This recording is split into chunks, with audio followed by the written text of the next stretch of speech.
So ಈ 9 ಪುಟಗಳ ಕನ್ನಡದವರೆಗಿದು ಪ್ರಮುಖ. ಯಾಕೆಂತಂದ್ರೆ ಇಂಗ್ಲಿಷ್ನವ್ರಿಗೆ ಆಗಾಗಲೇ ನಾವು 21 ಡೇ ಚಾಲೆಂಜ್ನಲ್ಲಿ ಅದನ್ನು ಕವರ್ ಮಾಡಿದ್ವಿ. ಕನ್ನಡದವರಿಗೆ ಅದನ್ನು ನಾವು ಮಾಡಿರಲಿಲ್ಲ. ಹಾಗಾಗಿ ವಿಶೇಷವಾಗಿ ಈ ಒಂದು ತರಗತಿನ ಏರ್ಪಾಡು ಮಾಡುವಂಥ ಅಗತ್ಯ ಬಂತು. ಶುರು ಮಾಡೋಣಂತೆ. ಮೂಲಭೂತ ಮತ್ತು ಉನ್ನತ ಅಭ್ಯಾಸಗಳು ಮತ್ತು ಅವುಗಳನ್ನು ತೀವ್ರ ಅಭ್ಯಾಸಗಳು ಉಪಯೋಗಿಸುವ ಬಗೆ. ಈ ದಸ್ತಾವೇಜಿನ ಉದ್ದೇಶ 3 ವಿಭಾಗ. ಪ್ರಶಿಕ್ಷಕ ಅಭ್ಯರ್ಥಿಗಳು ಮೂಲಭೂತ ಮತ್ತು ಉನ್ನತ ಅಭ್ಯಾಸಗಳಲ್ಲಿ ಪರಿಣಿತರಾಗುವುದು. ಪ್ರಶಿಕ್ಷಕ ಅಭ್ಯರ್ಥಿಗಳು ಇವುಗಳನ್ನು ತಮ್ಮ ದೈನಂದಿನ ಅಭ್ಯಾಸದಲ್ಲಿ ಅಳವಡಿಸಿಕೊಳ್ಳುವುದು. ಅಂತಿಮ ಪರೀಕ್ಷೆಯಲ್ಲಿ ಅಭ್ಯಾಸವನ್ನು ಆಧರಿಸಿದ ಪ್ರಶ್ನೆಗಳಿಗೆ ಉಲ್ಲೇಖವಾಗಿ ನೆರವಾಗುವುದು. ಈಗ ನಮ್ಮ ಅಭ್ಯಾಸಕ್ಕೆ ಆಧಾರವಾಗಿರ್ತಕ್ಕಂಥ ಪ್ರಶ್ನೆಗಳು 2 ಸ್ತರಗಳಿಂದ ಬರಬಹುದು. ಒಂದು ಈ 9 ಪುಟಗಳ ದಸ್ತಾವೇಜಿನ ಇದರಿಂದ ಬರಬಹುದು. ಮಾಡ್ಯೂಲ್ಸ್ ಏನಿದೆಯಲ್ಲ, ಮಾಡ್ಯೂಲ್ಸ್ನಲ್ಲಿ ಇರ್ತಕ್ಕಂಥ ಕ್ವೆಶನ್ಸ್ ಏನಿದೆ, ಫಿಲಾಸಫಿ ಕ್ವೆಶನ್ಸ್, ಅದರಿಂದ ಕೂಡ ಬರ್ಬೋದು. ಹಾಗಾಗಿ ಇದೆರಡನ್ನೂ ನಾವು ಚೆನ್ನಾಗಿ ಕರಗತ ಮಾಡಿಕೊಂಡಿದ್ರೆ ನಾವು ಸೆಕ್ಷನ್ ಎ ಮುಚ್ಚಿದ ಪುಸ್ತಕದ ವಿಭಾಗದಲ್ಲಿ ನಾವು ಚೆನ್ನಾಗಿ ಮಾಡಲಿಕ್ಕೆ ಅವಕಾಶ ಆಗುತ್ತೆ. ಸರಿನಾ? So 2 source. ಮೂರನೇದು ನಿಮಗೆ ಹಾರ್ಟ್ಫುಲ್ನೆಸ್ ವೇನಲ್ಲಿ the way of the heart ಅಥವಾ ಸಿಂಪಲ್ ಹಾರ್ಟ್ಫುಲ್ನೆಸ್ ಪ್ರಾಕ್ಟೀಸಸ್ ಇದೆಯಲ್ಲ, ಅದರಲ್ಲಿ ನಿಮಗೆ ಡಿಟಾಕ್ಸ್ ಕೆಲವು ಪ್ರೊಸೀಜರ್ಸ್ ಇದೆ. ಆ ಡಿಟಾಕ್ಸ್ ಕೂಡ ಯಾವುದೋ ಒಂದು ಬಂದರೂ ಬರಬಹುದು. ಸೊ ಈ 3 ಕೂಡ ನಿಮಗೆ ಬರುವಂಥ ಸಾಧ್ಯತೆ ಉಂಟು. ಯಾವುದರಲ್ಲಿ? ಮುಚ್ಚಿದ ಪುಸ್ತಕದ ವಿಭಾಗದಲ್ಲಿ. ಇದನ್ನು ಜ್ಞಾಪಕ ಇಟ್ಕೊಳ್ರಿ, ನೋಟ್ ಮಾಡ್ಕೊಳ್ರಿ. 3 sources where you can get questions in section A. 9-page document, module attachments with suggested answers, and thirdly, the simple heartfulness practices, detox procedures. These are the 3 sources where you can get a section A questions. ಸರಿ, ಮುಂದಕ್ಕೆ ಹೋಗೋಣ. ಈಗ ಮೂಲಭೂತ ಅಭ್ಯಾಸಗಳು. A. Heartfulness ವಿಶ್ರಾಂತಿ ವಿಧಾನಕ್ಕೆ ನೀವು ನೀಡುವ ಸೂಚನೆಗಳ ಪಟ್ಟಿ ಮಾಡಿರಿ. ಇದು ನಿಮಗೆ ವಿಶ್ರಾಂತಿ ವಿಧಾನ ಹೇಗೆ ಮಾಡಿಸ್ತೀರಾ ಅಂತ ನೇರವಾಗಿ ಪ್ರಶ್ನೆ ಬರ್ಬೋದು. ಅಥವಾ ಕೆಲವೊಮ್ಮೆ ನೀವು ಎಲ್ಲಾನು ಒಂದು ಕಡೆ ಬೈಟಕ್ ಮಾಡಿಸ್ಲಿಕ್ಕೆ ಹೋಗ್ತೀರಾ ಪ್ರಶಿಕ್ಷಕರಾದ ನಂತರ, ಅಲ್ಲಿ ನೀವು ಯಾವ ರೀತಿ ಶುರು ಮಾಡ್ತೀರಾ ವಿಶ್ರಾಂತಿ ವಿಧಾನನ, ಬೇರೆಯವ್ರಿಗೆ ಹೇಗೆ ಮಾಡಿಸ್ತೀರಾ ಅಥವಾ ನಿಮ್ಮ ಮೇಲೆ ನೀವು ಪ್ರಯೋಗ ಹೇಗೆ ಮಾಡ್ಕೊಳ್ತೀರಾ, ಎರಡೂ ದೃಷ್ಟಿಯಿಂದಲೇ ಕೇಳ್ಬೋದು. ನಾವು ಹೇಗೆ ಮಾಡ್ತೀವಿ, ಬೇರೆಯವರಿಗೆ ಹೇಗೆ ಮಾಡಿಸ್ತೀವಿ, ಈ ಎರಡೂ ದೃಷ್ಟಿಯಿಂದನೂ ಇದನ್ನು ಕೇಳ್ಬೋದು. ಇದು ಸ್ಪಷ್ಟವಾಗಿ ನಿಮ್ಮ ಮನಸ್ಸಿನಲ್ಲಿ ಕೂತಿರಬೇಕು. ಇವಾಗ ಇದನ್ನು ಓದೋಣಂತೆ. ಇದರಲ್ಲಿ ಯಾವ್ಯಾವುದು ಮುಖ್ಯವಾದಂಥ ಅಂಶಗಳು ಅವರು ಗಮನಿಸ್ತಾರೆ ಅನ್ನೋದನ್ನು ನಾನು ಸ್ವಲ್ಪ ಮಟ್ಟಿಗೆ ಪ್ರಸ್ತುತಪಡಿಸ್ತೀನಿ. ಮೊದಲು ಓದ್ಬಿಡೋಣ. ಆರಾಮವಾಗಿ ಕುಳಿತುಕೊಳ್ಳಿ ಮತ್ತು ನಿಮ್ಮ ಕಣ್ಣುಗಳನ್ನು ನಿಧಾನವಾಗಿ ಮತ್ತು ಮೃದುವಾಗಿ ಮುಚ್ಚಿಕೊಳ್ಳಿರಿ. ಇದು ಮೊದಲನೇದು. ಏನು ಸೂಚನೆ ಕೊಡ್ತಾ ಇದ್ದಾರಲ್ಲ, ಇದು ನೋಡ್ತಾರೆ. ನೀವು ಈ ಸೂಚನೆ ಕೊಡ್ತೀರ, ನೀವು ವಿಶ್ರಾಂತಿ ವಿಧಾನಕ್ಕೆ ಮುಂದಕ್ಕೆ ಹೋಯ್ತು ಅಂತಂದ್ರೆ ನಿಮ್ಗಿನ್ನೂ ವಿಶ್ರಾಂತಿ ವಿಧಾನ ಕರಗತ ಆಗಿಲ್ಲ ಅಂತ. ಏನೇ ಮಾಡಿದ್ರು ಕೂಡ ವಿಶ್ರಾಂತಿ ವಿಧಾನ ಇರ್ಬೋದು, ಧ್ಯಾನ ಇರ್ಬೋದು, ಕ್ಲೀನಿಂಗ್ ಇರ್ಬೋದು, ಪ್ರಾರ್ಥನೆ ಇರ್ಬೋದು, ಈ ಒಂದು ಲೈನ್ ಇದೆಯಲ್ಲ ಎಲ್ಲದಕ್ಕೂ ಅನ್ವಯ ಆಗುತ್ತೆ. ಆರಾಮವಾಗಿ ಕುಳಿತುಕೊಳ್ಳಿರಿ ಹಾಗೂ ನಿಮ್ಮ ಕಣ್ಣುಗಳನ್ನು ನಿಧಾನವಾಗಿ ಮತ್ತು ಮೃದುವಾಗಿ ಮುಚ್ಚಿಕೊಳ್ಳಿರಿ. ಇದು ಎಲ್ಲದಕ್ಕೂ ಬೇಕಾಗುತ್ತೆ, ಬರೀಬೇಡ್ರಿ. ಎಷ್ಟೋ ಸತಿ ನಾವು ಇದೆಲ್ಲ ಅವ್ರಿಗೆ ಗೊತ್ತಿರುತ್ತಲ್ಲ, ಇದನ್ನೇನು ಮತ್ತೆ ಬರೆಯೋದು ಅಂತ ಹೇಳಿ ನಾವು ಬರೆಯೋದನ್ನ ಬಿಟ್ಬಿಡ್ತೀವಿ. ಅದನ್ನ ದಯವಿಟ್ಟು ಮಾಡ್ಲಿಕ್ಕೆ ಹೋಗ್ಬಿಟ್ರಿ, ಅದನ್ನ ಬರಿಲೇಬೇಕು. ಸರಿನಾ? ನಂತರ 2, ಕಾಲು ಬೆರಳುಗಳಿಂದ ಪ್ರಾರಂಭಿಸೋಣ. ಕಾಲು ಬೆರಳುಗಳನ್ನು ಅಲುಗಾಡಿಸಿರಿ, ಅವುಗಳು ವಿರಮಿಸುತ್ತಿರುವುದನ್ನು ಅನುಭವಿಸಿರಿ. ಇಲ್ಲಿ ಯಾಕೆ ನೀವು ಕಾಲು ಬೆರಳು ಕಡೆ, ಇದು ನೋಡಿ ಎಷ್ಟು ಮಟ್ಟಿಗೆ ನಮ್ಗೆ ಇದಾಗತ್ತೆ ಅಂತಂದ್ರೆ, ಕನ್ಫ್ಯೂಷನ್ ಆಗುತ್ತೆ ಅಂತಂದ್ರೆ, ಆಲ್ರೆಡಿ ನಾವು ಕಾಲು ಬೆರಳು ಕಡೆಗೆ ಯಾಕೆ ಗಮನ ಕೊಡ್ತೀವಿ ನಾವು? ಮೊದಲನೇದು, ಮೊನ್ನೆ ಖಾನಾಗ್ ಹೋಗಿದ್ದಾಗ ಭಾನುವಾರ ಗುರುಗಳ ವಿಶ್ರಾಂತಿ ವಿಧಾನನ ಅವ್ರು ಪ್ಲೇ ಮಾಡಿದ್ರು ಆಡಿಯೋ. ಅಲ್ಲಿ ಸ್ಪಷ್ಟತೆ ಸಿಕ್ತು. ಇಲ್ಲಿ ಅಷ್ಟು ಸ್ಪಷ್ಟತೆ ಇಲ್ಲ ನಿಮಗೆ. ಕಾಲು ಬೆರಳುಗಳಿಗೆ ಪ್ರಾರಂಭಿಸೋಣ, ಅದನ್ನ ಅಲ್ಲಾಡಿಸೋಣ ಅಂತ ಬರೆದಿದ್ದಾರೆ. ಯಾಕೆ ಇದನ್ನು ಮೊದಲು ಮಾಡ್ತೀವಿ ಅಂತಂದ್ರೆ, ನಮ್ಮ ಮನಸ್ಸಿನ ಗಮನವನ್ನ ಕಾಲು ಬೆರಳುಗಳ ಕಡೆಗೆ ನಾವು ಗಮನ ಕೊಡ್ತಾ ಇದ್ದೀವಿ. ತದನಂತರ ಪಾದಗಳ ಕಡೆಗೆ ಗಮನ ಕೊಡ್ತೀವಿ. ಇದು 2. ನಮ್ಮ ಮನಸ್ಸಿನ ಗಮನವನ್ನ ಕಾಲು ಬೆರಳು ಮತ್ತೆ ಪಾದಗಳ ಕಡೆಗೆ ಗಮನ ಕೊಟ್ಟ ನಂತರ ನಾವು ಭೂಮಿಯಿಂದ ಉಪಶಮನಕಾರಿ ಶಕ್ತಿ ನಮ್ಮ ಪಾದಗಳ ಮುಖಾಂತರ ಹರಿತಾ ಇದೆ ಅಂತ ನಾವು ಸೂಚನೆ ಕೊಡ್ತೀವಿ. ಮೊದಲು ನಮ್ಮ ಮನಸ್ಸಿನ ಗಮನವನ್ನ ಯಾವ ಭಾಗಕ್ಕೆ ತಗೊಂಡು ಹೋಗ್ಬೇಕು ಅದು ಗೊತ್ತಿರಬೇಕು. ಸೊ ನಾವು ವಿಶ್ರಾಂತಿ ವಿಧಾನನ ಎಲ್ಲಿಂದ ಶುರು ಮಾಡ್ತೀವಿ? ಕಾಲ್ ಬೆರಳುಗಳ ಕಡೆಗೆ ಗಮನ ಕೊಡೋದ್ರಿಂದ ಶುರು ಮಾಡ್ತೀವಿ. ಕಾಲ್ ಬೆರಳುಗಳ ಗಮನ ಕೊಡ್ತೀವಿ, ನಮ್ಮ ಪಾದಗಳ ಕಡೆಗೆ ಗಮನ ಕೊಡ್ತೀವಿ. ಇದೆರಡೂ ಕೂಡ ಗಮನ ಕೊಟ್ಟ ನಂತರ ಮುಂದಿನ ಸೂಚನೆ ಏನು ಹೇಳ್ತಾ ಇದ್ದಾರೆ ಅಂತಂದ್ರೆ, ಈಗ ನೋಡ್ರಿ, ಇಲ್ಲಿ 2ನೇ ಲೈನ್ ಓದಿದ್ರೆ ಅವುಗಳು ವಿರಮಿಸುತ್ತಿರುವುದನ್ನು ಅನುಭವಿಸಿರಿ ಅಂತ ಹೇಳ್ತೀವಿ. ಬೇರೆ ಎಲ್ಲ ದೇಹದ ಭಾಗಕ್ಕೆ ನೀವು ಅದು ವಿರಮಿಸ್ಬೇಕು ಅಂತಂದ್ರೆ ಭೂಮಿಯ ಉಪಶಮನಕಾರಿ ಶಕ್ತಿ ಸಹಾಯ ಮಾಡ್ತಿದೆ ಅಂತ ಹೇಳ್ತೀವಿ. ಆದ್ರೆ ಕಾಲು ಬೆರಳುಗಳಿಗೆ ಮಾತ್ರ ಹಾಗೆ ಹೇಳಲ್ಲ, ಅದು ತಪ್ಪಾಗತ್ತೆ. ಹಾಗಾಗಿ ನಾವು ಕಾಲು ಬೆರಳುಗಳಿಗೆ ಗಮನ ಯಾಕೆ ಕೊಡ್ತೀವಿ ಅಂತಂದ್ರೆ, ಅಲ್ಲಿಂದನೇ ನಮ್ಮ ವಿಶ್ರಾಂತಿ ವಿಧಾನ ಶುರು ಮಾಡೋದ್ರಿಂದ ನಾವು ಮೊದಲು ಕಾಲು ಬೆರಳುಗಳಿಗೆ ಗಮನವನ್ನು ಕೊಟ್ಟು ಅದನ್ನು ಮೊದಲು ಅಲುಗಾಡಿಸ್ತೀವಿ. ತದನಂತರ ಪಾದದ ಕಡೆಗೆ ಗಮನ ಕೊಡ್ತೀವಿ. ಅದಾದ ಮೇಲೆ ಭೂಮಿ ತಾಯಿಯಿಂದ ಬಂದ ಉಪಶಮನಕಾರಿ ಶಕ್ತಿ ನಿಮ್ಮ ಪಾದಗಳ ಮೂಲಕ ಕಾಲಿನ ಗಂಟನ್ನು ಪ್ರವೇಶಿಸುತ್ತಿರುವುದನ್ನು ಅನುಭವಿಸಿರಿ. ಅದು ನಿಮ್ಮ ಕಾಲಿನ ಕೆಳಭಾಗವನ್ನು ವಿಶ್ರಾಂತಗೊಳಿಸುತ್ತಾ ಮೊಣಕಾಲನ್ನು ಪ್ರವೇಶಿಸುತ್ತಿದೆ. ಇಲ್ಲಿ ನೋಡ್ರಿ, ಈಗ ಉಪಶಮನಕಾರಿ ಶಕ್ತಿ ಮೊದಲು ನಮ್ಮ ಗಮನ ಪಾದಗಳ ಕಡೆ ಹೋಯಿತು, ಮತ್ತೆ ಬೆರಳುಗಳ ಕಡೆಗೆ ಹೋಯಿತು. ತದನಂತರ ಈಗ ಉಪಶಮನಕಾರಿ ಶಕ್ತಿ ಭೂಮಿಯಿಂದ ಮೇಲೆ ಬರ್ತಾ ಇದೆ ಅಂತ ಸೂಚನೆ ಕೊಟ್ವಿ. ಅದೇನ್ ಮಾಡ್ತಾ ಇದೆ? ಪಾದಗಳನ್ನು ವಿರಮಿಸ್ತಾ ಇದೆ, ನಮ್ಮ ಬೆರಳುಗಳನ್ನು ವಿರಮಿಸ್ತಾ ಇದೆ, ನಮ್ಮ ಕೆಳಗಿನ ಕಾಲುಗಳನ್ನು ಸಹ ಅದು ವಿರಮಿಸ್ತಾ ಇದೆ. ಸೊ ಉಪಶಮನಕಾರಿ ಭೂಮಿಯಿಂದ ಬರ್ತಿರ್ತಕ್ಕಂಥ ಈ ಶಕ್ತಿ ಪಾದಗಳ ಮುಖಾಂತರ ನಿಮ್ಮ ದೇಹವನ್ನು ಪ್ರವೇಶ ಮಾಡ್ತಿದೆ. ಇದು ಕೂಡ ಇಂಪಾರ್ಟೆಂಟ್ ಪಾಯಿಂಟ್, ಅದು ನೋಡ್ತಾರೆ. ಎಲ್ಲಿಂದ ಪ್ರವೇಶ ಮಾಡ್ತಾ ಇದ್ದೀರಾ, ಇದು ಎರಡೂ ಮುಖ್ಯ. ಉಪಶಮನಕಾರಿ ಭೂಮಿಯಿಂದ, ಇದು ಒಂದು ಪಾಯಿಂಟ್. ಎರಡನೇದು, ನಿಮ್ಮ ಪಾದದ ಮುಖಾಂತರ ನಿಮ್ಮ ಶರೀರವನ್ನು ಪ್ರವೇಶ ಮಾಡ್ತಾ ಇದೆ, ಇದು ಎರಡನೇ ಪಾಯಿಂಟ್. ಇದು ಕೂಡ ನೋಡ್ತಾರೆ ವಿಶ್ರಾಂತಿ ವಿಧಾನ ಕೊಡ್ತು ಅಂತಂದ್ರೆ. ಬಹಳಷ್ಟು ಮಂದಿ ಉಪಶಮನಕಾರಿ ಶಕ್ತಿ ನಮ್ಮ ದೇಹದೊಳಗೆ ಹರಿತಾ ಇದೆ ಅಂತ ಬರೆದ್ಬಿಡ್ತಾರೆ. ಎಲ್ಲಿಂದ ಬರ್ತಾ ಇದೆ ಅಂತ ಬರೆಯಲ್ಲ. ಭೂಮಿ ತಾಯಿ ಅಂತ ಬರಿಬೇಕಾಗತ್ತೆ, ಆ ಪದ ನೋಡ್ತಾರೆ. ಉಪಶಮನಕಾರಿ ಶಕ್ತಿ ಅಂತ ಬರಿಬೇಕಾಗತ್ತೆ, ಆ ಪದನು ನೋಡ್ತಾರೆ. ಎಲ್ಲಿಂದ ದೇಹವನ್ನು ಪ್ರವೇಶ ಮಾಡ್ತಿದೆ? ಪಾದಗಳಿಂದ, ಅದು ಕೂಡ ನೋಡ್ತಾರೆ. ಸರಿನಾ? ಇಷ್ಟು ಸ್ಪಷ್ಟವಾಗಿದೆ ಅಂತ ಅನಿಸ್ತತೆ.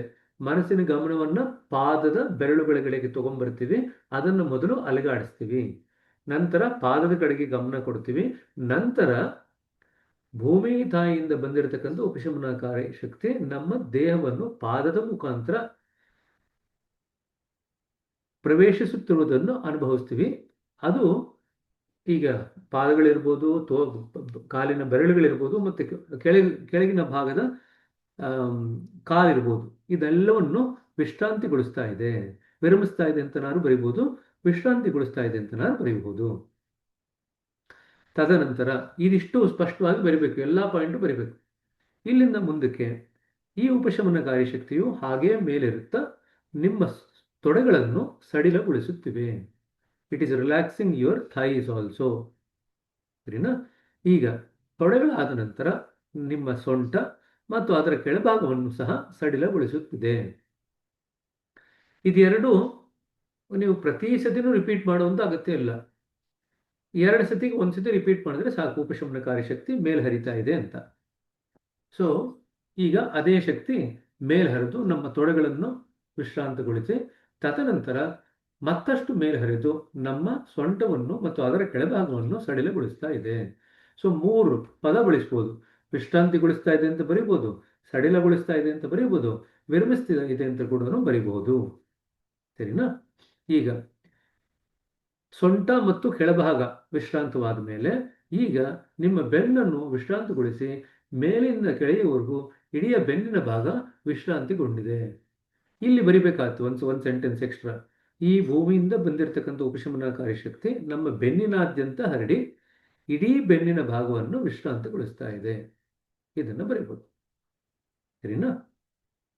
ತದನಂತರ ನಿಮ್ಮ ಎದೆಯ ಭಾಗವನ್ನು ಮತ್ತು ಭುಜಗಳನ್ನು ಸಡಿಲಗೊಳಿಸಿ ಭುಜಗಳನ್ನು ಇಳಿಬಿಳಿ ಮತ್ತು ಅವು ಹಾಗೇ ಕರಗಿ ಹೋಗುತ್ತಿವೆ ಎಂದು ತಿಳಿದುಕೊಳ್ಳಿರಿ.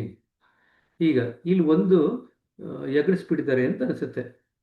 ಏನು ಎಗರಿಸಿದ್ದಾರೆ ಅಂತಂದ್ರೆ, ಹೊಟ್ಟೆ ಮತ್ತು ನಮ್ಮ ಎದೆಯ ಭಾಗ ಅಲ್ಲೂ ಕೂಡ ಬೆನ್ನಾದ ಮೇಲೆ ಹೊಟ್ಟೆ ಮತ್ತು ಎದೆಯ ಭಾಗಕ್ಕೆ ಈ ಭೂಮಿಯಿಂದ ಬಂದಿರತಕ್ಕಂಥ ಉಪಶಮನಕಾರಿ ಶಕ್ತಿ ಹರಿದು ಹೊಟ್ಟೆಯ ಭಾಗವನ್ನು ಮತ್ತು ಎದೆಯ ಭಾಗವನ್ನು ಕೂಡ ಅದು ವಿರಮಿಸ್ತಾ ಇದೆ ಅಂತ ಬರಿಬೇಕಾಗತ್ತೆ. ಇದಾದ ಮೇಲೆ ತದನಂತರ ಇದನ್ನು ಬರೀತಾರೆ. ಅದು ಬರ್ದಿಲ್ಲ ಇಲ್ಲಿ, ಹೊಟ್ಟೆ ಮತ್ತು ಎದೆ ಭಾಗವನ್ನು ಸಡಿಲಗೊಳಿಸೋದು ಇಲ್ಲಿ ಬರ್ದಿಲ್ಲ. ಸೊ ಅದನ್ನು ನೀವು ದಯವಿಟ್ಟು ಆ್ಯಡ್ ಮಾಡ್ಕೊಳ್ಳಿ. ಇಲ್ಲಿ ಬರೀ ಎದೆ ಭಾಗ ಅಂತ ಬರೆದು ಬಿಟ್ಟಿದ್ದಾರೆ, ಹೊಟ್ಟೆಯ ಭಾಗದ ಬಗ್ಗೆ ಬರ್ದಿಲ್ಲ. ನೋಡಿ, ಸೊಂಟ ಭಾಗ ಬರೆದಿದ್ದಾರೆ, ಅದ್ರ ಕೆಳಗಡೆ ಭಾಗ ಬರೆದ್ರು. ಆಮೇಲೆ ಬೆನ್ನಿನ ಭಾಗ ಬರೆದ್ರು, ಹೊಟ್ಟೆನ ಎಗರಿಸ್ಬಿಟ್ಟಿದ್ದಾರೆ. ನೇರವಾಗಿ ಎದೆ ಭಾಗ ಕೊಟ್ಟೋಗಿದ್ದಾರೆ, ಎದೆಯಿಂದ ಭುಜ ಕೊಟ್ಟೋಗಿದ್ದಾರೆ. ಸೊ ಹೊಟ್ಟೆಯ ಭಾಗ ಮಾಡಿ ನಂತರ ಎದೆಯ ಭಾಗ, ಅದಾದ್ಮೇಲೆ ಭುಜಗಳು. ಈಗ ನಿಮ್ಮ ಭುಜಗಳನ್ನು ಸಡಿಲಗೊಳಿಸ್ತಾ ಇದೆ ಈ ಉಪಶಮನಕಾರಿ ಶಕ್ತಿ. ನಿಮ್ಮ ಭುಜಗಳಿಗೆ ಹರಡಿ ಅದನ್ನು ಸಡಿಲಗೊಳಿಸ್ತಾ ಇದೆ. ನಿಮ್ಮ ಭುಜಗಳನ್ನು ಇಳಿಬಿಡಿ ಮತ್ತು ಅವು ಹಾಗೆಯೇ ಕರಗಿ ಹೋಗುತ್ತಿವೆ ಎಂದು ತಿಳಿದುಕೊಳ್ಳಿ. ಇದು ಎಕ್ಸ್ಟ್ರಾ ಸೆಂಟೆನ್ಸು. ಭುಜದ ಬಗ್ಗೆ ಮಾತ್ರ ಇದನ್ನು ನಾವು ಬರೆಯೋದು, ಇನ್ನು ಯಾವುದ್ರ ಬಗ್ಗೆನೂ ಅದು ಬರೆಯಲ್ಲ. ಭುಜಗಳನ್ನು ಇಳಿಬಿಡಿ ಮತ್ತು ಅದು ಕರಗಿ ಹೋಗುತ್ತಿವೆ ಎಂದು ನೀವು ತಿಳಿದುಕೊಳ್ಳಿರಿ. ಸೊ ಈ ಸೆಂಟೆನ್ಸು ನೋಡ್ತಾರೆ, ದಯವಿಟ್ಟು ಅದನ್ನು ಅಂಡರ್ಲೈನ್ ಮಾಡಿಕೊಳ್ಳ್ರಿ. ಹೊಟ್ಟೆ ಭಾಗ ಇಲ್ಲಿ ಎಗರಿಸ್ಬಿಡಲಾಗಿದೆ, ಅದನ್ನು ಕೂಡ ಆ್ಯಡ್ ಮಾಡಿಕೊಳ್ಳ್ರಿ. ಸರಿನಾ? ಈಗ ಭುಜಕ್ಕೆ ಹೋದ ಮೇಲೆ ಸ್ವಾಭಾವಿಕವಾಗಿ ಇವಾಗ ಆ ಉಪಶಮನಕಾರಿ ಶಕ್ತಿ ಏನಾಗುತ್ತೆ, ಭೂಮಿಯಿಂದ ಬರ್ತಾ ಇರತಕ್ಕಂಥದ್ದು ನಮ್ಮ ಕೈಗಳಿಗೆಲ್ಲ ಹರಡ್ತಾ ಇದೆ. ನಿಮ್ಮ ತೋಳುಗಳನ್ನು ಸಡಿಲಗೊಳಿಸಿ ನಿಮ್ಮ ಮುಂಗೈನ ಹಸ್ತದ ಬೆರಳುಗಳ ತುಡಿಯುವವರೆಗೂ ಎಲ್ಲ ಸ್ನಾಯುಗಳನ್ನು ಸಡಿಲಗೊಳಿಸಿ. ಈಗ ನಿಮ್ಮ ಇಡೀ ಕೈ ಮತ್ತು ಹಸ್ತ ಮತ್ತು ಬೆರಳುಗಳು ಇವೆಲ್ಲವೂ ಕೂಡ ಉಪಶಮನಕಾರಿ ಶಕ್ತಿ ಹರಡಿ ಅದರಲ್ಲೆಲ್ಲದಲ್ಲಿ ಇರತಕ್ಕಂಥ ಸ್ನಾಯುಗಳನ್ನು ಅದು ಸಡಿಲಗೊಳಿಸ್ತಾ ಇದೆ ಅಂತ ಬರೀತಾರೆ. ನಂತರ ಈಗ ಕೈ ಆಯಿತು, ಇಡೀ ದೇಹದ ಭಾಗ ಎಲ್ಲ ಆಯಿತು. ಈಗ ಉಳಿದಿರೋದು ಕತ್ತು ಮತ್ತು ತಲೆಯ ಭಾಗ. ಈಗ ನಿಮ್ಮ ಕುತ್ತಿಗೆಯ ಸ್ನಾಯುಗಳನ್ನು ಸಡಿಲಗೊಳಿಸಿ. ಕೈ ಆದಮೇಲೆ ನಿಮ್ಮ ಕುತ್ತಿಗೆಯ ಭಾಗ. ನಿಮ್ಮ ಗಮನವನ್ನು ಮುಖದ ಕಡೆಗೆ ತನ್ನಿರಿ, ದವಡೆಗಳನ್ನು ಸಡಿಲಗೊಳಿಸಿ. ಸೊ ಮೊದಲು ಕತ್ತು ಭಾಗ ಆದಮೇಲೆ ತದನಂತರ ದವಡೆಗಳನ್ನು ಸಡಿಲಗೊಳಿಸಿದ ನಂತರ ಬಾಯಿ, ಕಣ್ಣು, ಕಿವಿ, ಮೂಗು, ಮುಖದ ಸ್ನಾಯುಗಳು, ಹಣೆ, ನಿಮ್ಮ ಶಿರೋಭಾಗದವರೆಗೂ ಎಲ್ಲ ಭಾಗಗಳನ್ನು ಸಡಿಲಗೊಳಿಸಿ. ಒಂದೊಂದಾಗಿ ಹೇಳ್ತಾ ಹೋಗ್ತೀರ. ಬಾಯಿ, ಕಣ್ಣು, ಮೂಗು, ಕಿವಿ, ಹಣೆ, ತದನಂತರ ಮೇಲ್ಭಾಗ. ಇವೆಲ್ಲವನ್ನು ಕೂಡ ಒಂದೊಂದಾಗಿ ಸಡಿಲಗೊಳಿಸಿ ಅಂತ ಹೇಳಿ ಒಂದೇ ಸತಿ ಇನ್ಸ್ಟ್ರಕ್ಷನ್ ಕೊಡ್ಬೋದು. ಇದಿಷ್ಟು ಆದಮೇಲೆ ಈಗ ಬೆರಳುಗಳಲ್ಲಿ ಶುರು ಆಗಿದ್ದು ತಲೆಯ ಮೇಲ್ಭಾಗದವರೆಗೂ ಬಂದು ಮುಟ್ಟಿದಾಗಿದೆ. ಸರಿನಾ? ಇದಿಷ್ಟು ಎಲ್ಲ ಭಾಗವನ್ನು ನಾವು ಕವರ್ ಮಾಡಿದ್ದೀವಿ. ಮುಂದಕ್ಕೆ ಬರ್ತಕ್ಕಂಥ ಸೂಚನೆ ಇದೆಯಲ್ಲ, ಇದು ಕೂಡ ಸ್ಪೆಸಿಫಿಕ್ ಆಗಿ ನೋಡ್ತಾರೆ. ಏನಿದು? ನಿಮ್ಮ ದೇಹವು ಸಂಪೂರ್ಣವಾಗಿ ವಿಶ್ರಾಂತಿಗೊಂಡಿರುವುದನ್ನು ಅನುಭವಿಸಿರಿ. ಇದು ಬರಿಬೇಕಾದ್ರೆ ಇದನ್ನು ಎಗರಿಸಿದ್ರೆ 1 ಮಾರ್ಕ್ ಹೋಯ್ತು. ಇಲ್ಲಿ ಒಂದು ತಪ್ಪು ಮಾಡ್ತೀವಿ, ಅದಕ್ಕೋಸ್ಕರ ಇಲ್ಲಿ ಹೇಳ್ತಾ ಇದ್ದೀನಿ. ನಿಮ್ಮ ದೇಹವು ಸಂಪೂರ್ಣವಾಗಿ ವಿಶ್ರಾಂತಗೊಂಡಿರುವುದನ್ನು ಅನುಭವಿಸಿರಿ. ನಿಮ್ಮ ದೇಹವನ್ನು ಮೇಲಿನಿಂದ ಕೆಳಗೆವರೆಗೂ ಗಮನಿಸಿ. ದೇಹದ ಯಾವುದಾದರೂ ಭಾಗವು ಈಗಲೂ ಒತ್ತಡದಲ್ಲಿದ್ದರೆ ಅಥವಾ ನೋವಿನಲ್ಲಿದ್ದರೆ ಅದನ್ನು ಭೂಮಿ ತಾಯಿಯ ಉಪಶಮನಕಾರಿ ಶಕ್ತಿಯಲ್ಲಿ ಕೆಲಕಾಲ ಮುಳುಗಲು ಬಿಡಿರಿ. ನಂತರ ಆ ಭಾಗವನ್ನು ವಿಶ್ರಾಂತಿಗೊಳಿಸಿರಿ. ಈ ಪರ್ಟಿಕ್ಯುಲರ್ ಲೈನು ತುಂಬ ಇಂಪಾರ್ಟೆಂಟು. ಅಂದರೆ ಅಡಿಯಿಂದ ಮುಡಿವರೆಗೂ ಬಂದಾಯಿತು. ಆದರೆ ದೇಹದ ಇನ್ಯಾವುದೋ ಭಾಗದಲ್ಲಿ ಇನ್ನೂ ಸ್ವಲ್ಪ ಮಟ್ಟಿಗೆ ವಿಶ್ರಾಂತಿ ಆಗದೇ ಇರ್ಬೋದು. ಅವಾಗ ನಾವೇನು ಮಾಡ್ತೀವಿ? ನಿಮ್ಮ ದೇಹವು ಸಂಪೂರ್ಣವಾಗಿ ವಿಶ್ರಾಂತಿಗೊಂಡಿರುವುದನ್ನು ಗಮನಿಸ್ತೀವಿ. ಅದಾದಮೇಲೆ ನಮ್ಮ ಗಮನವನ್ನು ಇಡೀ ದೇಹದ ಕಡೆಗೆ ಹರಿಸ್ತೀವಿ, ಮೇಲಿಂದ ಕೆಳಗಡೆವರೆಗೂ. ದೇಹದ ಯಾವುದಾದ್ರೂ ಭಾಗ ಒತ್ತಡದಲ್ಲಿದ್ದರೆ ಅಥವಾ ನೋವಿನಲ್ಲಿದ್ದರೆ ಆ ಭೂಮಿ ತಾಯಿ ಉಪಶಮನಕಾರಿ ಶಕ್ತಿ ಅಲ್ಲಿ ಆ ಭಾಗವನ್ನು ಮುಳುಗಿಸಿ ಅದನ್ನು ವಿಶ್ರಾಂತಿಗೊಳಿಸ್ತಾ ಇದೆ ಅಂತ ಮತ್ತೊಂದು ಸೂಚನೆ ಕೊಡ್ತೀವಿ. ಈ ಸೂಚನೆ ಕೊಡದೇ ನಮ್ಮ ವಿಶ್ರಾಂತಿ ವಿಧಾನ ಪರಿಪೂರ್ಣವಾಗಲ್ಲ. ದಯವಿಟ್ಟು ಇದನ್ನು ಅಂಡರ್ಲೈನ್ ಮಾಡ್ಕೊಳ್ರಿ. ತುಂಬಾ ಜನ ಇದನ್ನು ಎಗರಿಸ್ಬಿಡ್ತಾರೆ. ಕೆಳಗಡೆಯಿಂದ ಮೇಲ್ವರೆಗೂ ಮಾಡಾಯ್ತಲ್ಲ, ಮತ್ತೆ ಇನ್ನೊಂದ್ಸತಿ ಏನ್ ಮಾಡೋದು ಅಂತ ಹೇಳ್ತಾರೆ. ಇಲ್ಲ, ಪರೀಕ್ಷೆನಲ್ಲಿ ಇದನ್ನ ಸ್ಪೆಸಿಫಿಕ್ ಆಗಿ ನೋಡ್ತಾರೆ, ಬರೆದಿದ್ದೀರಾ ಇಲ್ವಾ ಅಂತ. ಇದಾದ ನಂತರ ಈಗ ನೀವು ಸಿದ್ಧರಾದಾಗ ನಿಮ್ಮ ಗಮನವನ್ನು ಹೃದಯದ ಕಡೆಗೆ ತಗೊಂಬನ್ನಿರಿ. ಕೆಲಕಾಲ ಹಾಗೆಯೇ ಇರಿ. ನಿಮ್ಮ ಹೃದಯದಲ್ಲಿರುವ ಪ್ರೇಮ ಮತ್ತು ಪ್ರಕಾಶದಲ್ಲಿ ಮುಳುಗಿ ಹೋಗಿರಿ. ಈಗ ನೆಕ್ಸ್ಟ್ ಏನ್ ಮಾಡಬೇಕು? ಅಡಿಯಿಂದ ಮುಡಿವರೆಗೂ ನಾವು ವಿಶ್ರಾಂತಿ ಮಾಡಿದ್ದಾಯ್ತು. ಮುಂದಕ್ಕೆ ಏನ್ ಮಾಡಬೇಕು? ನಮ್ಮ ಮನಸ್ಸಿನ ಗಮನವನ್ನ ಹೃದಯದ ಕಡೆಗೆ ತಗೊಂಡ್ಬರ್ಬೇಕು. ಹೃದಯದ ಕಡೆಗೆ ತಗೊಂಡ್ಬಂದು ಅಲ್ಲೇ ಹಾಗೆಯೇ ಕೆಲ ಕಾಲ ಇರಬೇಕು. ಏನ್ ಮಾಡ್ಬೇಕು? ನಮ್ಮ ಹೃದಯದಲ್ಲಿರ್ತಕ್ಕಂಥ ಪ್ರೇಮ ಮತ್ತು ಪ್ರಕಾಶದಲ್ಲಿ ಮುಳುಗಬೇಕು. ಇದಾದ ನಂತರ ಈಗ ಹಾಗೆಯೇ ನಿಶ್ಚಲವಾಗಿ ಮೌನವಾಗಿ ನಿಮ್ಮೊಳಗೆ ನೀವು ನಿಧಾನವಾಗಿ ತಲ್ಲೀನರಾಗಿರಿ. ನಿಮಗೆ ಅದರಿಂದ ಹೊರಬರಬೇಕು ಎನಿಸುವವರೆಗೂ ನಿಮಗೆ ಬೇಕೆನಿಸುವಷ್ಟು ಕಾಲ ಹಾಗೆ ತಲ್ಲೀನರಾಗಿರಿ. ವಿಶ್ರಾಂತಿ ವಿಧಾನ ಇಲ್ಲಿಗೆ ಮುಗಿಯುತ್ತೆ. ಏನ್ ಮಾಡ್ತೀವಿ? ನಾವು ಮನಸ್ಸಿನ ಗಮನವನ್ನು ಹೃದಯಕ್ಕೆ ತಗೊಂಡ್ಬರ್ತೇವೆ. ಹೃದಯದಲ್ಲೇ ಕೆಲ ಕಾಲ ಇರ್ತೀವಿ. ಯಾವ್ದ್ರಲ್ಲಿ ಇರ್ತೀವಿ? ಹೃದಯದಲ್ಲಿ ಇರ್ತಕ್ಕಂಥ ಪ್ರೇಮ ಮತ್ತು ಪ್ರಕಾಶದಲ್ಲಿ ಮುಳುಗೋಗಿರ್ತೀವಿ. ಮುಳುಗಿ ಹೋದ್ಮೇಲೆ ಏನ್ ಮಾಡ್ತೀವಿ? ನಿಶ್ಚಲವಾಗಿರ್ತೀವಿ, ಮೌನವಾಗಿರ್ತೀವಿ, ನಿಧಾನವಾಗಿ ನಮ್ಮೊಳಗೆ ನಾವೇ ತಲ್ಲೀನರಾಗಿರ್ತೀವಿ. ಈಗ ಧ್ಯಾನಕ್ಕೆ ಹೋಗ್ಬೇಕು ಅಂತಂದ್ರೆ ಅಲ್ಲಿಂದನೇ ನೀವು ಇನ್ ಮುಂದಕ್ಕೆ ಧ್ಯಾನ ಶುರು ಮಾಡಿ ಅಂತ ಹೇಳ್ಬಿಡ್ಬೋದು. ಧ್ಯಾನಕ್ಕೆ ಹೋಗ್ಲಿಲ್ಲ, ಬರೀ ಕೇವಲ ವಿಶ್ರಾಂತಿ ವಿಧಾನ ಮಾಡ್ತಿದೀವಿ ಅಂತಂದ್ರೆ ಆ ಕಡೆ 13ನೇ ಇನ್ಸ್ಟ್ರಕ್ಷನ್ ಇದೆಯಲ್ಲ ಅದು ಕೊಟ್ಟು ತದನಂತರ ವಿಶ್ರಾಂತಿ ವಿಧಾನ ಕೊನೆ ಮಾಡ್ತೀವಿ. ಇಲ್ಲದೆ ಇದ್ರೆ 12ನೇ ಇನ್ಸ್ಟ್ರಕ್ಷನ್ ಆದ್ಮೇಲೆ 12ನೇ ಸೂಚನೆ ಆದ್ಮೇಲೆ ನಾವು ಧ್ಯಾನದಲ್ಲಿ ಮುಳುಗಿ ಹೋಗ್ಲಿಕ್ಕೆ, ಈಗ ನೀವು ಧ್ಯಾನವನ್ನು ಶುರು ಮಾಡಿ ಅಂತ ಹೇಳಿ ಅವಾಗ ನಾವು ಸೂಚನೆ ಕೊಟ್ಕೊಂಡು ಪ್ರೇಯರ್ ಮಾಡಿಕೊಂಡು ಸೂಚನೆ ಕೊಟ್ಕೊಂಡು ಧ್ಯಾನ ಶುರು ಮಾಡ್ಬಿಡ್ತೀವಿ. 12ವರೆಗೂ ಕಾಮನ್. 12 ಆದ್ಮೇಲೆ ಬರೀ ವಿಶ್ರಾಂತಿ ವಿಧಾನ ಮಾಡ್ತಿದ್ರೆ 13ನ ಹೇಳ್ಬಿಟ್ಟು ನಾವು ನಿಲ್ಲಿಸ್ತೀವಿ. ವಿಶ್ರಾಂತಿ ವಿಧಾನದಿಂದ ನಾವು ನೇರವಾಗಿ ಧ್ಯಾನದ ಕಡೆ ಹೋಗ್ತೀವಿ ಅಂತಂದ್ರೆ ನಾವು 12 ಆದ್ಮೇಲೆ ಒಂದು ಸತಿ ಪ್ರಾರ್ಥನೆ ಮಾಡಿಕೊಂಡು ಒಂದು ಸೂಚನೆ ಕೊಟ್ಕೊಂಡು ಒಂದು ಸತಿ ನಾವು ಧ್ಯಾನದಲ್ಲಿ ಮುಳುಗ್ಬಿಡ್ತೀವಿ. ಇದು ಮಾಡ್ತಕ್ಕಂಥದ್ದು. ವಿಶ್ರಾಂತಿ ವಿಧಾನ ಕಡೆಗೊಳಿಸೋದು ಹೇಗೆ? ನಿಮಗೆ ಅದರಿಂದ ಹೊರಬರಬೇಕು ಎಂದು ಅನಿಸಿದಾಗ ನಿಮಗೆ ಬೇಕೆನಿಸಿದಷ್ಟು ಕಾಲ ಹಾಗೆಯೇ ತಲ್ಲೀನರಾಗಿ ತದನಂತರ ಯಾವಾಗ ಹೊರಗೆ ಬರಬೇಕು ಅಂತ ಅನ್ಸುತ್ತೋ ಆವಾಗ ನಿಮ್ಮ ಮನಸ್ಸಿನ ಗಮನವನ್ನು ಹೊರಗಡೆಗೆ ತರಬಹುದು. ನಿಧಾನವಾಗಿ ಮೃದುವಾಗಿ ಕಣ್ಣುಗಳನ್ನು ಬಿಡಬಹುದು. ಇದು ವಿಶ್ರಾಂತಿ ವಿಧಾನದ ಬಗ್ಗೆ. ಸರಿನಾ? ಇಲ್ಲಿ ಯಾವ್ಯಾವ ಪಾಯಿಂಟು? ಮೊದಲನೇ ಪಾಯಿಂಟ್ ಮಿಸ್ ಮಾಡ್ತೀರಾ. ಯಾವುದು?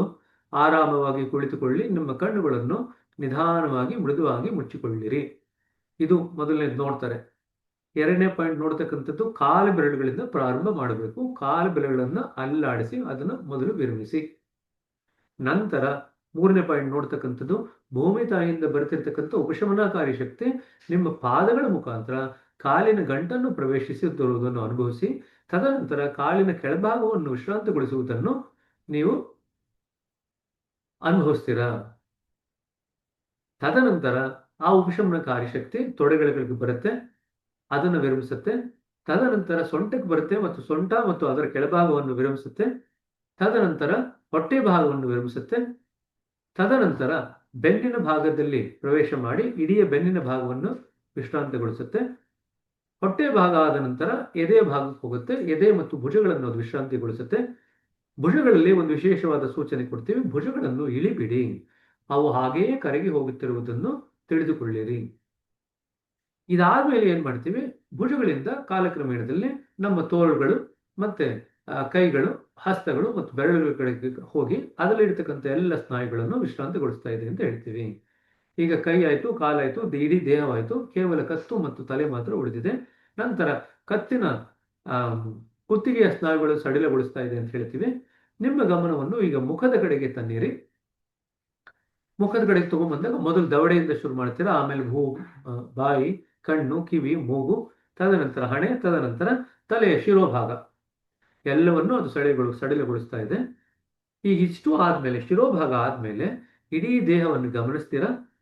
ಇಡೀ ದೇಹವು ಸಂಪೂರ್ಣವಾಗಿ ವಿಶ್ರಾಂತವಾಗಿರೋದನ್ನು ಅನುಭವಿಸ್ತೀರಾ. ನಮ್ಮ ಇಡೀ ದೇಹದ ಮೇಲೆ ಒಂದು ರೀತಿ ಕಣ್ಣು ಹಾಯಿಸ್ತೀರಾ, ಗಮನಿಸ್ತೀರಾ. ಮೇಲಿದ್ದ ಕೆಳವರೆಗೂ ನಿಮ್ಮ ದೇಹವನ್ನು ಗಮನಿಸ್ತೀರಾ. ದೇಹದ ಯಾವುದಾದ್ರೂ ಭಾಗದಲ್ಲಿ ಇನ್ನೂ ನೋವಿದೆ ಅಥವಾ ಒತ್ತಡ ಇದೆ ಅಂತ ಅನಿಸಿದ್ರೆ ಅಲ್ಲಿ ಭೂಮಿಯ ಉಪಶಮನಕಾರಿ ಶಕ್ತಿಯನ್ನು ತಗೊಂಡ್ಬಂದು ಅದರಲ್ಲಿ ಆ ಭಾಗವನ್ನು ಮುಳುಗಿಸ್ಬೇಕು.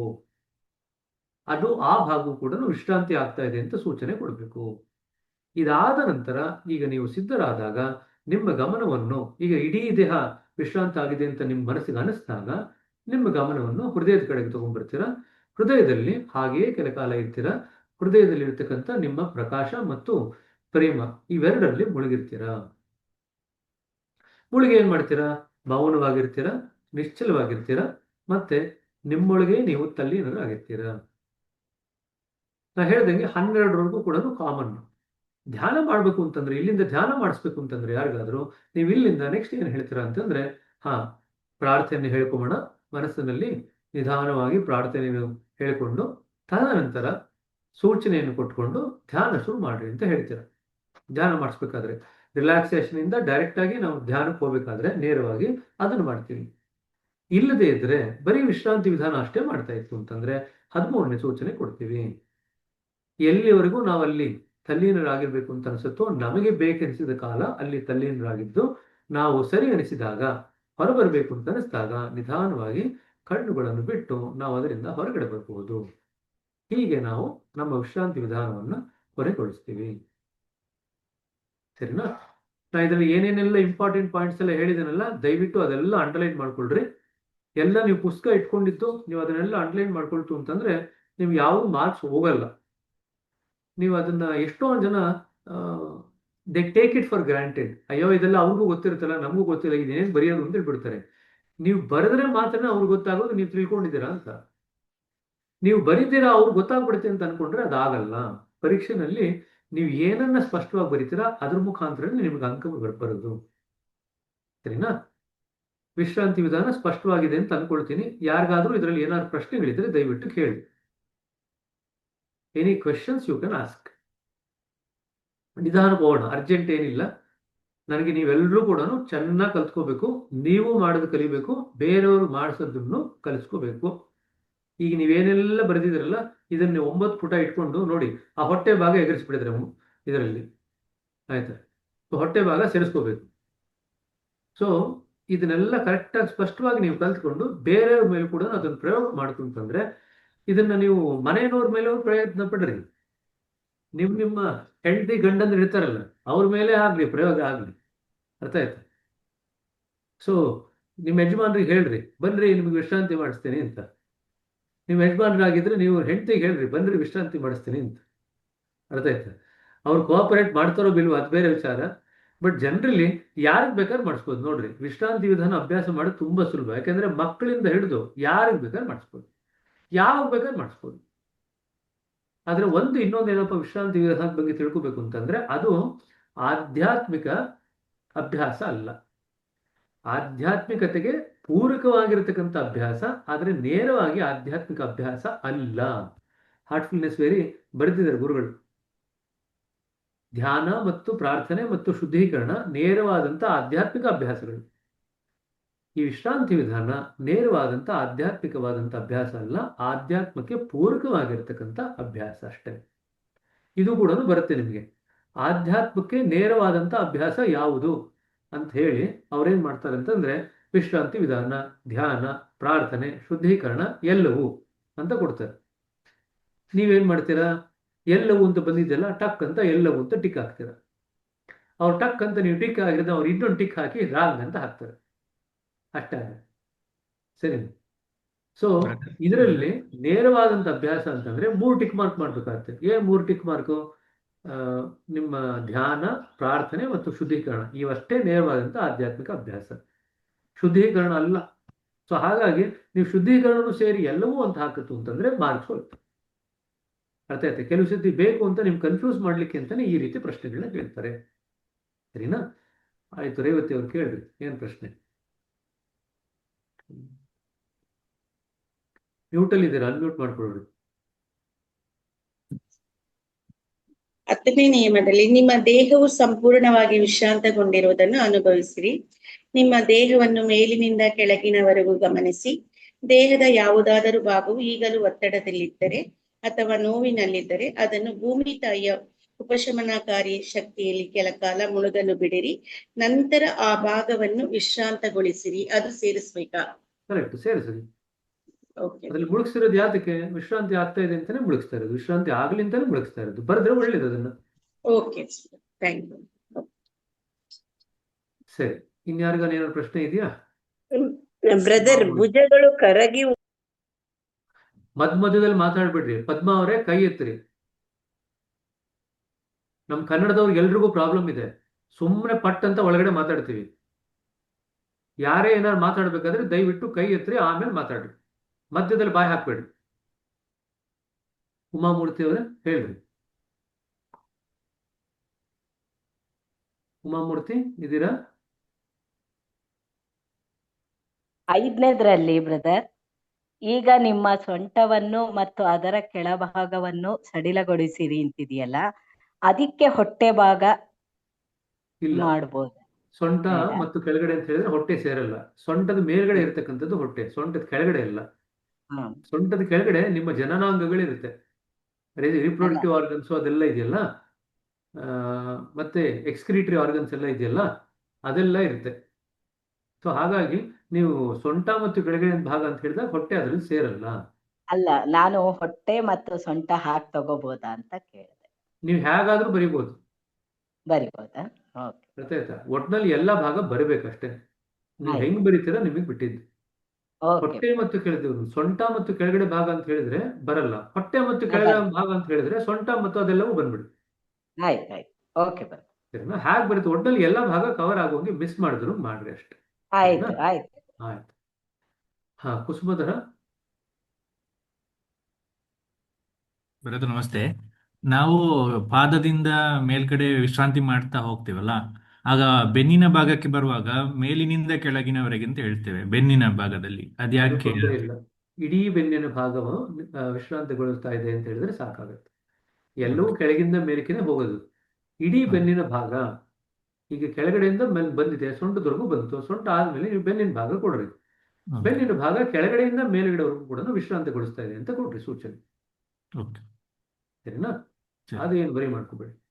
ಅನುರಾಧ.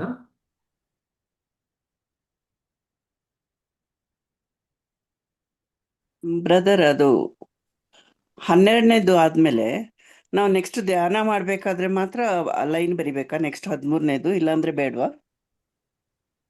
ಏನ್ ಅರ್ಥ ಮಾಡ್ಕೊಂಡ್ರು? ಎಕ್ಸಾಕ್ಟ್ ನಾ ಏನ್ ಹೇಳಿದೆ ಅದು ಉಲ್ಟಾ ಅರ್ಥ ಮಾಡ್ಕೊಂಡಿದ್ದಾರೆ ನೀವು.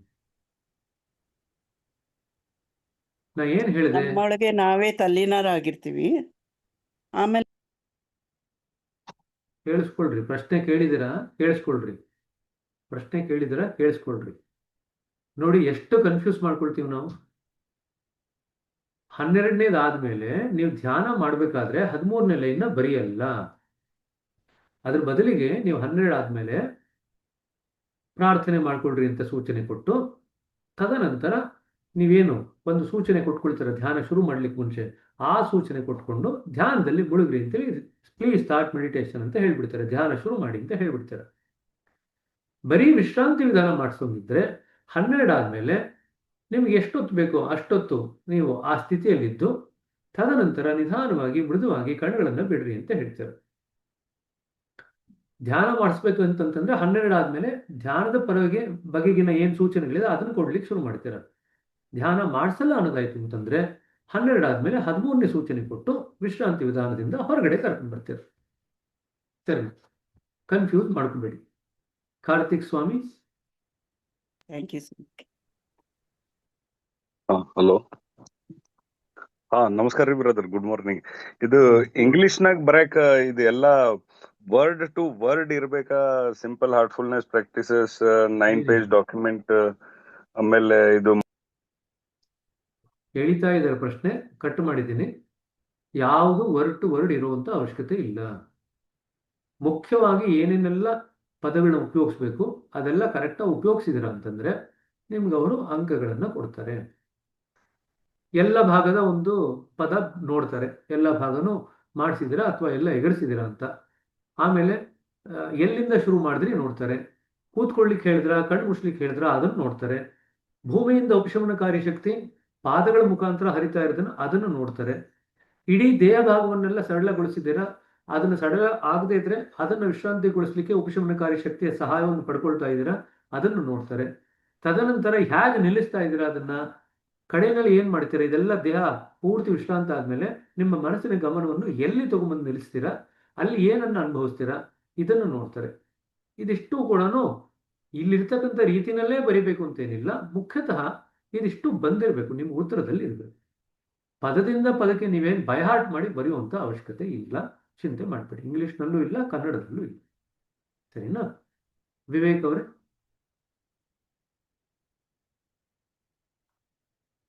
ನಮಸ್ತೆ ಬ್ರದರ್. ನಮಸ್ತೆಪ್ಪ. ಬ್ರದರ್, ಈಗ ಅದು ಹೊಟ್ಟೆಯದು ಒಂದು ಆ್ಯಡ್ ಮಾಡ್ಕೋಬೇಕಂತ ಹೇಳಿದಲ್ಲ ಬ್ರದರ್, ಈಗ ಅದು ಹೊಟ್ಟೆಯ ಭಾಗ ಅಂತ ತಗೊಂಡ್ರೆ ಸಾಕು ಅಥವಾ ಹೊಟ್ಟೆಯ ಮಾಂಸಖಂಡಗಳು ಅಥವಾ ಸ್ನಾಯುಗಳು ಆ ಥರ ತಗೊಳ್ಬೇಕಾ ಬ್ರದರ್? ಹೊಟ್ಟೆ ಭಾಗದಲ್ಲಿ ಇರ್ತಕ್ಕಂಥ ಸ್ನಾಯುಗಳು ಅಂತ ಬರೆದ್ರು ಆಯ್ತು. ಈಗ ಹೊಟ್ಟೆ ಭಾಗವನ್ನು ವಿಶ್ರಾಂತಿಗೊಳಿಸಿದೆ ಅಂತಂದ್ರೂ ಆಯ್ತು. ಒಳಗಡೆ ಇರತಕ್ಕಂಥ ಆರ್ಗನ್ಸ್ನ ಯಾರು ವಿಶ್ರಾಂತಿ ಮಾಡ್ಲಿಕ್ಕೆ ಆಗಲ್ಲ. ಇಲ್ಲಿ ಹೌದು. ವಿಶ್ರಾಂತಿ ವಿಧಾನದಲ್ಲಿ ನೀವು ಮೂಲತಃ ಮಾಡ್ತಾ ಇರೋದು ಎಲ್ಲ ಸ್ನಾಯುಗಳನ್ನೇ ವಿಶ್ರಾಂತಿ ಮಾಡಿಸ್ತಾ ಇರೋದು. ನೀವು ಹೇಳಿದ್ರು ಸರಿ. ಅದು ಅನ್ವಯ ಆಗುತ್ತೆ, ಹೇಳಿದ್ರು ಅದಕ್ಕೆ ಅನ್ವಯ ಆಗುತ್ತೆ. ಓಕೆ ಓಕೆ ಹೊಟ್ಟೆ ಥ್ಯಾಂಕ್ ಯು. ಭಾಗ ಈಗ ವಿಶ್ರಾಂತಿಗೊಳಿಸ್ತಾ ಇದೀವಿ ಅಂತಂದ್ರೆ ಹೊಟ್ಟೆನಲ್ಲಿ ಇರತಕ್ಕಂಥ ಸ್ನಾಯುಗಳನ್ನೇ ವಿಶ್ರಾಂತಿಗೊಳಿಸ್ತಾ ಇದ್ದು, ಹೊಟ್ಟೆ ಒಳಗಡೆ ಇರತಕ್ಕಂಥ ಅಂಗಗಳನ್ನ ವಿಶ್ರಾಂತಿಗೊಳಿಸ್ಲಿಕ್ಕೆ ಆಗಲ್ಲ ನಮ್ಗೆ. ಓಕೆ. ಸರಿನಾ? ಸ್ನಾಯುಗಳೇ ಅದು. ನೀವು ಹೇಳಿದ್ರು ಅಷ್ಟೇ, ಹೇಳಿದ್ರು ಅಷ್ಟೇ. ಸತ್ಯ?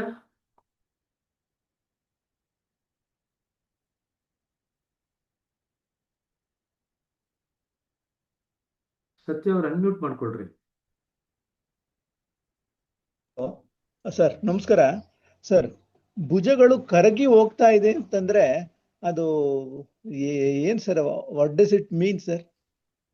ಶೋಲ್ಡರ್ಸ್ ಆರ್ ಮೆಲ್ಟಿಂಗ್ ಅಂತಂದ್ರೆ, ನಾರ್ಮಲಿ ನಾವು ವಿಶ್ರಾಂತಿ ಇಲ್ಲದೆ ಇದ್ದಾಗ ಶೋಲ್ಡರ್ಸ್ ನಾವು ಎತ್ತಿರ್ತೀವಿ.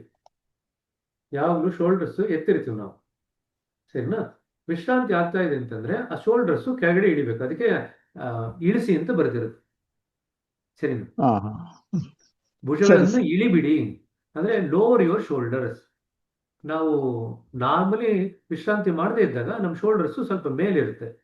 ನಾವು ವಿಶ್ರಾಂತಿ ಮಾಡಿದಾಗ ಅದು ಕೆಳಗಡೆ ಬರುತ್ತೆ. ಅದಕ್ಕೆ ಭುಜಗಳನ್ನ ಇಳಿಬಿಡಿ. ಅವು ಹಾಗೇ ಕರಗಿ ಹೋಗುತ್ತಿದೆ ಅಂತ ಹೇಳಿದ್ರೆ, ಭುಜಗಳನ್ನು ಎಷ್ಟು ಮಟ್ಟಿಗೆ ನೀವು ಸಡಲಗೊಳಿಸಿದಾರೆ ಅಂತಂದ್ರೆ ಅದು ಕರಗಿ ಹೋಗ್ತಾ ಇದೆ ಅನ್ನೋ ರೀತಿಯಲ್ಲಿ ನಿಮಗೆ ಅನುಭವಕ್ಕೆ ಬರುತ್ತೆ. ಅದಕ್ಕೆ ಆ ಸೂಚನೆ ಕೊಟ್ಟಿರೋದು. ಭುಜಗಳಿಗೆ ಒಂದಕ್ಕೇನೆ ಅದೊಂದು ಸೂಚನೆ ಕೊಟ್ಟಿರೋದು. ಯಾಕೆಂತಂದ್ರೆ ಇನ್ ಯಾವುದನ್ನು ಕೂಡ ಆ ರೀತಿ ಕರಗೋಗ್ತಾ ಇದೆ ಅಂತ ನಮ್ಮ ಅನುಭವಕ್ಕೆ ಬರಲ್ಲ.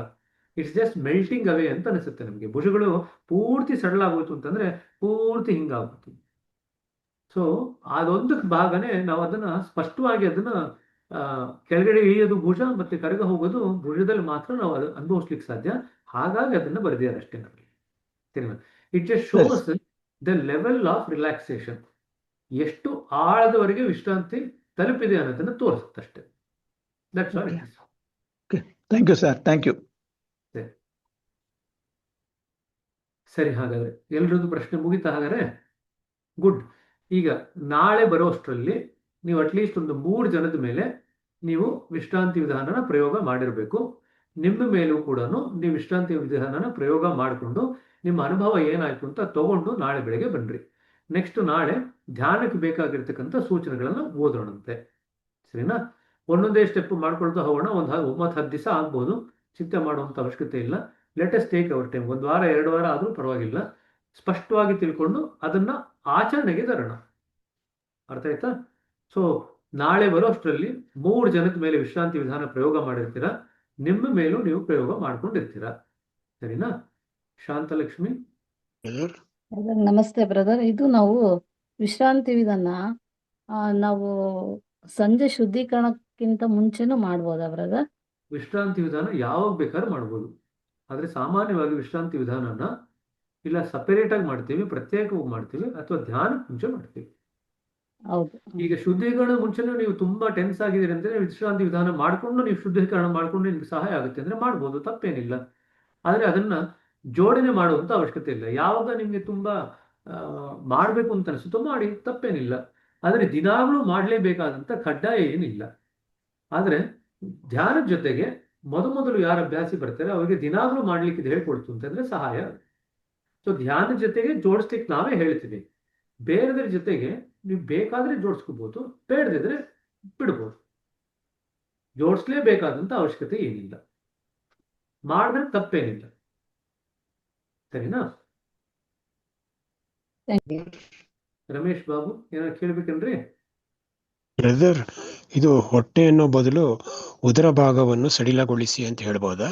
ಸೊ ಏನು ಎಲ್ಲರೂ ಕನ್ನಡ ಪಂಡಿತರು, ನಿಮ್ ಕನ್ನಡದ ಏನು ಪಾಂಡಿತ್ಯವನ್ನು ಬೇರೆ ಕಡೆ ಪ್ರದರ್ಶನ ಮಾಡ್ರಿ.